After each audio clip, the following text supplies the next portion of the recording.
அனைவருக்கு ஸ்தோத்திரம். தொடர்ந்து இந்த நாளில தொடர் வேதாகமத்துல யோவின் புத்தகம் 19வது பகுதியை தொடர்ந்து நாம் வாசிக்கலாம். யோவின் புத்தகம் 19 பற்றுறுதியின் வெற்றி. பின்பு யோபு உரைத்த மறுமொழி, என் உள்ளத்தை எவ்வளவு காலத்திற்கு புண்படுத்துவீர், என்னை வார்த்தையால் நொறுக்குவீர், பன்முறை என்னை பழித்துரைத்தீர், வெட்கமின்றி என்னை தாக்கி பேசுவீர். உண்மையாகவே நான் பிழை செய்திருந்தாலும் என்னுடன் அன்றோ அந்த பிழை இருக்கும். எனக்கு எதிராய் நீங்களே உங்களை பெருமைப்படுத்திக் கொள்வீர்களாகில், என் இழிநிலையை எனக்கு விரோதமாய் காட்டுவீராகில், கடவுள்தான் என்னை நெருக்கடிக்குள் செலுத்தினார் என்றும் வலை வீசி என்னை வளைத்தார் என்றும் அறிந்து கொள்க.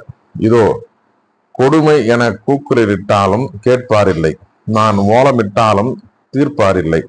நான் கடந்து போகா வண்ணம் கடவுள் என் வழியை அடைத்தார், என் பாதையை இருளாக்கினார், என் மாண்பினை அவர் களைந்தார், மணிமுடியை என் தலையை நின்று அகற்றினார். எல்லா பக்கமும் என்னை இடித்து தகர்த்தார், நான் தொலைந்தேன். மரம் போலும் என் நம்பிக்கையை வேரோடு பிடுங்கினார். அவர் தம் கோபக்கனல் எனக்கு எதிராய் தெரிந்தது. அவர் எதிரிகளில் ஒருவனாய் என்னையும் எண்ணுகிறார். அவர் தம் படைகள் ஒன்றாக எழுந்தன, அவர்கள் எனக்கு எதிராய் முற்றுகை இட்டனர். என் கூடாரத்தை சுற்றி பாசறை அமைத்தனர். என் உடன் பிறந்தவரை என்னிடமிருந்து அகற்றினார், எனக்கு அறிமுகமானவரை முற்றிலும் விலக்கினார். என் உற்றார் என்னை ஒதுக்கினர், என் நண்பர்கள் என்னை மறந்தனர். என் வீட்டு விருந்தினரும் என் பணிப்பெண்களும் என்னை அந்நியனாக கருதினர். அவர்கள் கண்களுக்கு முன் நான் அயலனானேன். என் அடிமையை அழைப்பேன், மறுமொழி கொடான். என் வாயால் அவனை கெஞ்சி வேண்டியிருக்கிறது. என் மனைவிக்கு என் மூச்சு வீச்சும் ஆயிற்று. என் தாயின் பிள்ளைகளுக்கு நாற்றமானேன். குழந்தைகளும் என்னை கேலி செய்கின்றனர், நான் எழுந்தால் கூட ஏளனம் செய்கின்றனர். என் உயிர் நண்பர் எல்லாரும் என்னை வெறுத்தனர். என் அன்புக்குரியவராய் இருந்தோரும் எனக்கு எதிராக மாறினர். நான் வெறும் எலும்பும் தோலுமானேன். நான் பற்களின் ஈரோடு தப்பினேன். என் மேல் இறங்குங்கள், என் நண்பர்களால் என் மேல் இரக்கம் கொள்ளுங்கள். ஏனெனில் கடவுளின் கை என்னை தண்டித்தது. இறைவனை போல் நீங்களும் என்னை விரட்டுவது ஏன்? என் சதையை நீங்கள் குதறியது போதாதா? ஓ, என் வார்த்தைகள் இப்பொழுது வரையப்படலாகாதா?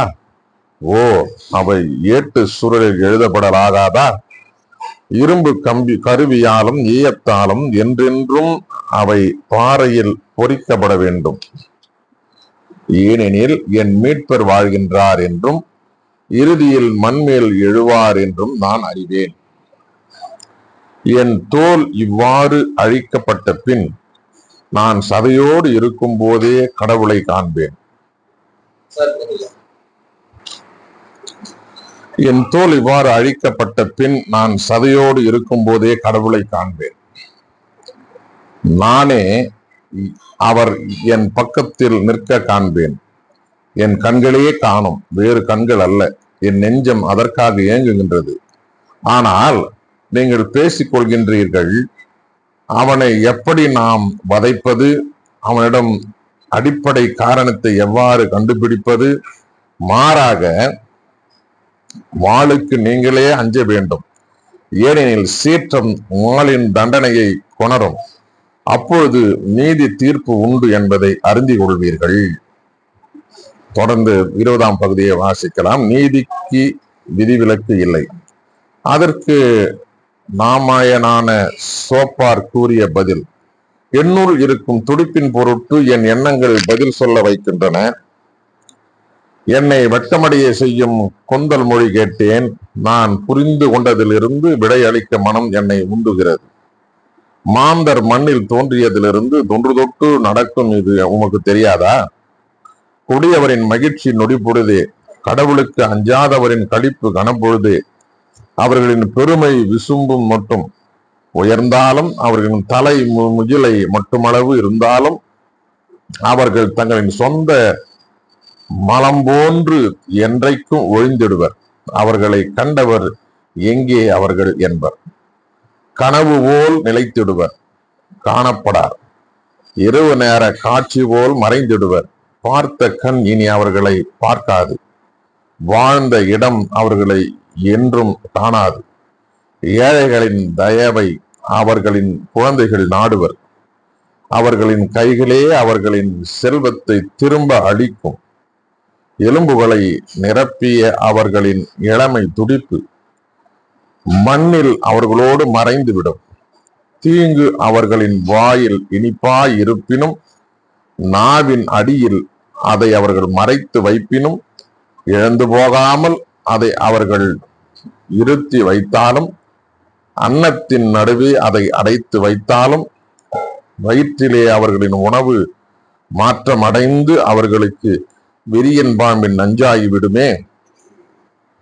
செல்வத்தை விழுங்கினர், அதை அவர்களே கக்குவர். இறைவன் அவர்களின் வயிற்றிலிருந்து அதை வெளியேற்றுவார். விரியன் பாம்பின் நஞ்சை அவர்கள் உறிஞ்சுவர். கட்டு விரியனின் நாக்கு அவர்களை கொன்று போடும்.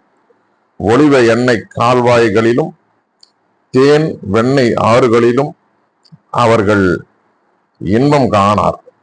தங்களின் உழைப்பின் பயனை அவர்கள் திரும்ப அளிப்பர். அதை அவர்கள் உண்ணமாட்டார். வணிகத்தின் வருவாயில் இன்புறார். ஏனெனில் அவர்கள் ஏழைகளை ஒடுக்கி இல்லாதவராக்கினர். தாங்கள் கட்டாத வீட்டை அவர்கள் அபகரித்துக் கொண்டனர். அவர்களின் ஆசைக்கோர் அளவே இல்லை. ஆதலால் அவர்கள் இச்சித்த செல்வத்தில் மிச்சத்தை காணார். அவர்கள் தின்றபின் எஞ்சியது எதுவும் இல்லை. எனவே அவர்களது செழுமை நின்று நிலைக்காது. நிறைந்த செல்வத்திடை அவர்களுக்கு நெருக்கடி ஏற்படும். அவலத்தின் வலுவெல்லாம் அவர்கள் மேல் விழும். அவர்கள் வயிறு புடைக்க உண்ணும் போது இறைவன் தம் கோப கனலை அவர்கள் மேல் கொட்டுவார். அதையே அவர்களுக்கு உணவாக பொழிவார். அவர்கள் இரும்பு ஆயுதத்திற்கு அஞ்சி ஓடுவர். ஆனால் வெண்கலவில் அவர்களை வீழ்த்திடுமே. அவர்கள் அதை பின்புறமாக இழுப்பர். மின்னும் அம்பு முனை பிச்சியிலிருந்து வெளிவரும். அச்சம் அவர்கள் மேல் விழும். காரிருள் அவர்களது கருவூலத்திற்கு காத்திருக்கும். மூட்டாத தீ அதனை சுட்டெரிக்கும். அவர்களின் கூடாரத்தில் எஞ்சியதை விழுங்கும். விண்ணகம் அவர்களின் பழியை வெளியாக்கும். மண்ணகம் அவர்களை மறுத்திட எழுந்து நிற்கும்.